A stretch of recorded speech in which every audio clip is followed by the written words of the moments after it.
पंच पुष्प में से एक पुष्प पारिजात का फूल, जिसको हार श्रृंगार का फूल भी कहते हैं, जिसको शिडली का फूल भी कहते हैं। पारिजात हार श्रृंगार, मैं निवेदन करूंगा आस्था चैनल से कि पारिजात का जो पुष्प है उसका दर्शन भी आप सभी श्रोता भाई बहनों को टीवी के माध्यम से कराते जाए। जितने लोग टीवी पर कथा सुन रहे हैं, जितने लोग फेसबुक यूट्यूब पर कथा सुन रहे हैं, वो भी इस पारिजात के फूल का दर्शन अवश्य करें। और एलईडियां लगी हुई हैं, उन पर भी आप आराम से पारिजात के फूल का दर्शन कर सकते हैं। पारिजात का पुष्प, हार श्रृंगार का फूल, ऊपर से सफेद, नीचे जो उसकी डंडी होती है वो थोड़ी नारंगी होती है, संतरे के कलर की होती है, नारंगी कलर। महाराज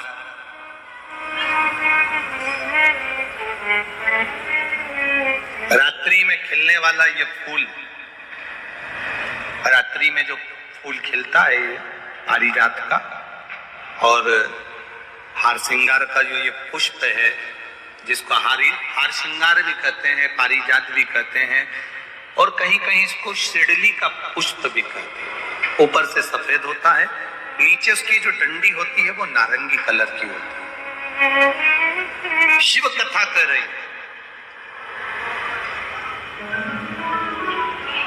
शिव महापुराण का चरित्र कर रहा है। जिस समय पर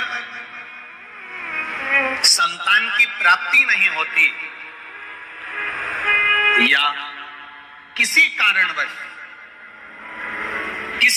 से हमारे यहां वंश की वृद्धि नहीं होती, तब देवाधिदेव महादेव की आराधना पारिजात के फूल से करी जाती है।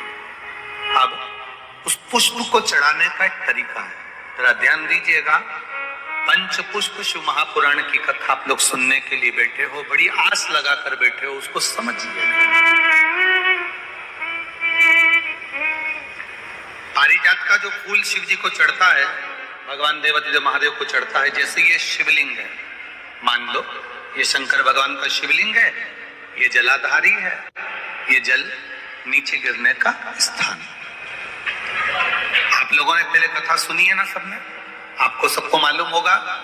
राइट में गणेश जी का स्थान, लेफ्ट में कार्तिकेय का स्थान, बीच में अशोक सुंदरी की जगह। जहां पर ये शिवलिंग रखा है वो माता पार्वती जी का हस्त कमल है। शिवलिंग के रूप में, शंकर भगवान के रूप में ये शिवलिंग है।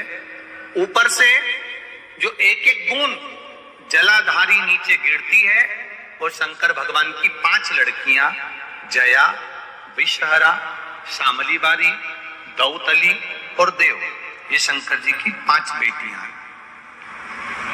वंश वृद्धि के लिए, कार्य सिद्धि के लिए, वैभव प्राप्ति के लिए, या अपने हृदय की सुख समृद्धि के लिए, संतान प्राप्ति के लिए पारिजात हार श्रृंगार के फूल की शिव जी को आराधना होती है।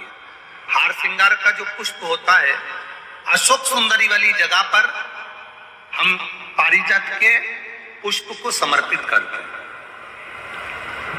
उसकी डंडी का जो मुख है वो शिवलिंग की ओर होता है जब अपन अशोक सुंदरी पर चढ़ाते हैं, और फूल का मुख इधर होता है।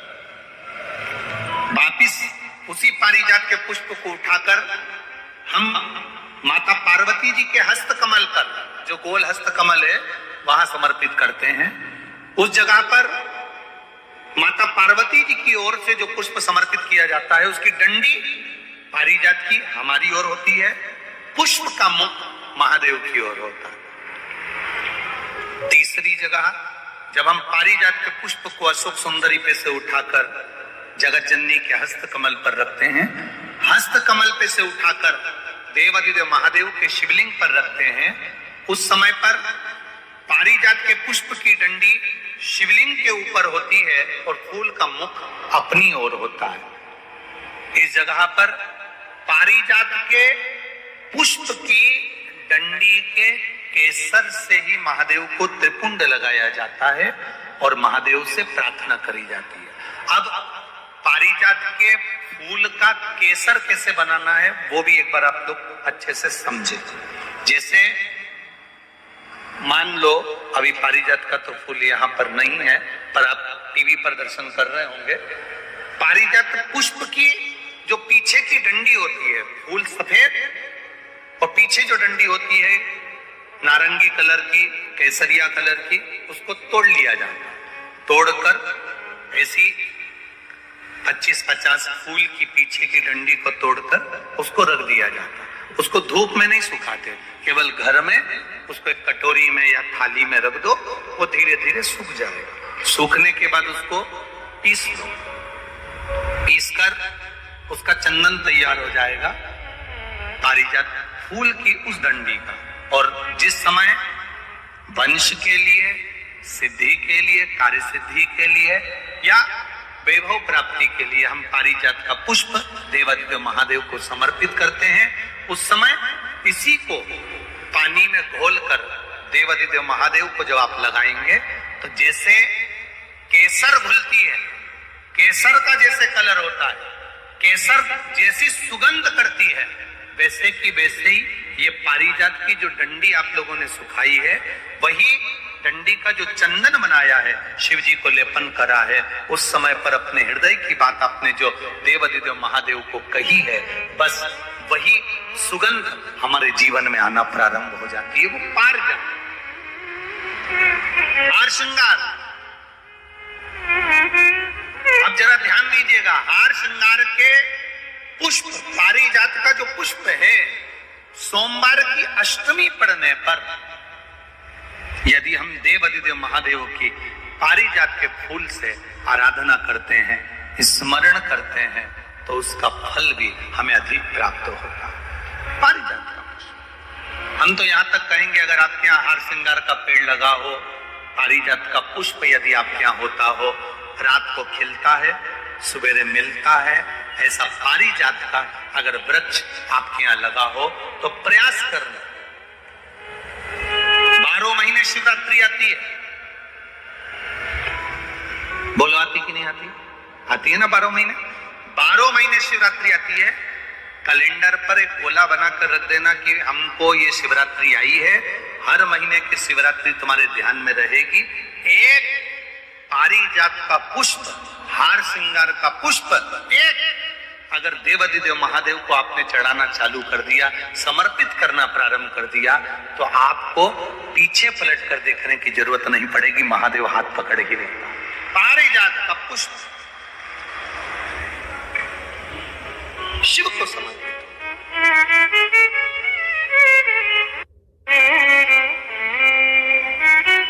सफेद कलर का पुष्प है, आप टीवी पर दर्शन कर रहे होंगे।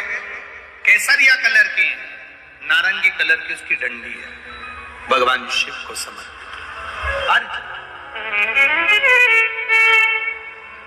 जब हम देवादिदेव महादेव को जल समर्पित करते हैं, भगवान शंकर को जब हम जल चढ़ाते हैं, उस समय पर भी भगवान को अगर तुम्हारे पास में थोड़ा सा पारिजात की जो डंडी है सुखाई है, आपने पारिजात फूल के नीचे की जो डंडी है उसको तुमने सुखाकर अगर चंदन बनाया है, तो वो चंदन आप प्रतिदिन भी देवादिदेव महादेव को समर्पित कर सकते हो। पारिजात पुष्प। एक बात और हमारे स्मरण में रहे,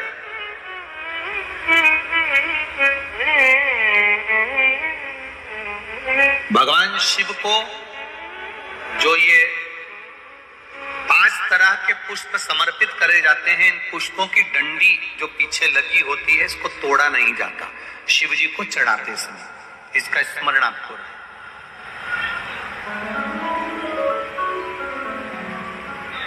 3 शिवालय ऐसे हैं जहां पर पारिजात के पुष्प को समर्पित कर देने देने से भगवान शंकर को अगर पारिजात का पुष्प समर्पित किया जाता है तो मनवांछित फल की प्राप्ति होती है। पहला, मां नर्मदा से निकला हुआ कंकर नर्मदेश्वर महादेव।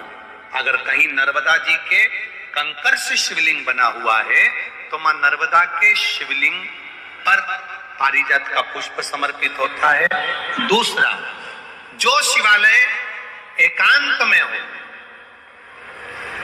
एकांतेश्वर महादेव जो एकांत में बैठे हो, भले ओटले पर बैठे हो, अकेले बैठे हो, एकांत में बैठे हो, वो एकांतेश्वर महादेव पर भी पारिजात का पुष्प समर्पित कर देने से, अगर कोई अदालत का कोर्ट केस होता है तो बाबा देवादिदेव महादेव का मात्र पारिजात पुष्प का स्मरण या उसको समर्पित कर देने से भी फल की प्राप्ति होती है। तीसरा, ऐसा शिवालय जो नदी के तट पर हो, सरोवर के तट पर हो, कुंड के तट पर हो, बावड़ी के तट पर हो, कुएं के तट पर हो।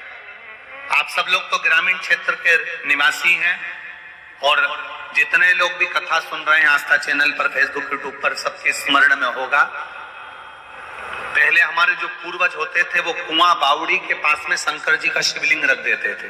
ध्यान में होगा, जिसको स्मरण में होगा उसको मालूम होगा। शिवलिंग लाते थे और जहां कुआं होता था, बावड़ी होता था, तालाब होता था, नदी होती थी, उसके तट पर, उसके पास में शिवलिंग रख देते थे। कारण क्या है? किसी जलाशय, कुआं, बावड़ी, तालाब, नदी, सरोवर, इसके पास में जो शिवलिंग होता है उस शिवलिंग को बहुत सिद्ध करने की जरूरत नहीं होती। स्वयं गंगा मैया उस कुंड बावड़ी के रूप में रहकर शिवलिंग को सिद्ध कर देती है और वहां स्वयं विराजमान हो जाती है महाराज। वहां पर भी यह हार श्रृंगार पारिजात का पुष्प शिव को समर्पित किया जाए। 3 जगह ऐसी है जहां कभी मौका मिल जाए और तुम्हारे पास में पारिजात का फूल हो और कहीं तुम्हें मिल गया, तुमने आज्ञा ले ली, हम ये पुष्प ले लें क्या, और लेकर अगर आपने चढ़ाया है तो उसका फल